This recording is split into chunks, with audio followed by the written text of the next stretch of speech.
militants antifascistes et antiracistes. Alors qu'ils faisaient du shopping avec des amis, ils ont croisé un groupe de néo-nazis qui portaient des t-shirts revendiquant la suprématie blanche. Les antifascistes, considérant que cela est intolérable, le leur ont dit. Or, on connaît le mode d'action des néo-nazis. Il ne s'agit pas de placer le débat sur le plan des idées, mais de détruire physiquement leurs ennemis politiques. Ils ont donc appelé des renforts avant de partir à la confrontation, armés de poings américains. L'agression ne dure que quelques instants. Clément est tué et ses amis sont blessés. Une enquête est alors ouverte. La famille de Clément et certains de ses camarades décident de se porter partie civile. L'enquête est désormais terminée. La juge d'instruction a renvoyé les 4 mis en examen devant la cour d'assises de Paris, notamment pour coups mortels en réunion et avec armes, pour Samuel Dufour et Esteban Morillo. Ils ont fait appel de cette décision, sûrement parce qu'ils contestent avoir utilisé un point américain sur Clément. La cour d'appel doit donc statuer sur cet appel et soit confirmer la qualification initiale, soit en retenir une autre. Il y aura une audience à ce sujet à l'automne. À l'issue de cette décision, une date sera fixée pour l'audience devant la cour d'assises. Pourquoi un procès? Nous savons que la justice française est une justice de classe, sexiste et raciste. Néanmoins, il est important pour nous qu'il soit reconnu que ce sont les néo-nazis qui sont les agresseurs.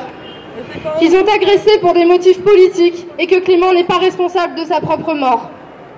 Se porter partie civile est une stratégie politique de porter devant la justice les crimes fascistes et racistes pour combattre l'impunité de ceux qui les commettent. Des désaccords peuvent exister sur ce point, mais nous vous demandons de respecter cette décision. Si on lance une campagne politique autour de ce procès, ce n'est pas uniquement pour recueillir du soutien, même si on en a besoin, mais c'est aussi pour ouvrir, pour créer des espaces de discussion, de débat, de lutte antifasciste et antiraciste. Cela est plus que jamais d'actualité et plus que jamais nécessaire quand on voit les scores électoraux du FN, la libération de la parole fasciste, la multiplication des agressions racistes, sexistes, homophobes, comme ces dernières semaines à Nantes, Marseille, Strasbourg. Quand on apprend qu'un camarade lillois, Hervé, retrouvé noyé dans la Deule, y a été jeté par des néo-nazis. Quand la gauche républicaine reprend les discours de l'extrême droite radicale pour stigmatiser et interdire des initiatives féministes et antiracistes, comme l'a fait Inelgo avec le festival afroféministe organisé par le collectif Moissy. Et cela même alors que des militants identitaires organisent un camp réservé au plan de bonne éducation, sans que cela suscite chez les antiracistes républicains la même levée de boucliers. C'est contre tout cela que nous souhaitons aujourd'hui renforcer la dynamique des luttes.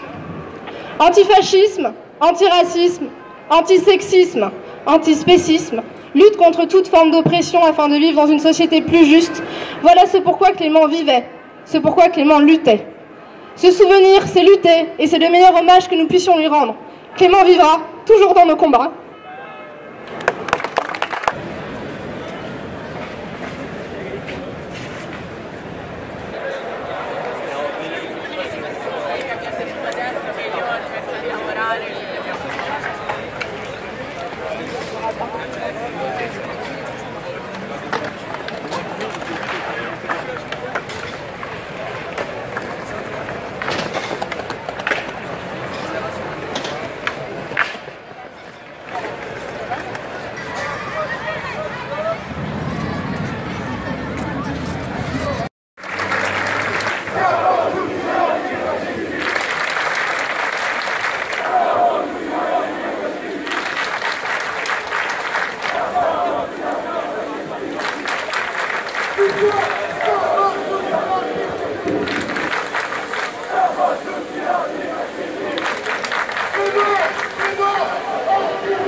Devam ediyor mu yürüyüş? Gidelim hadi yürü bakalım.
Passou!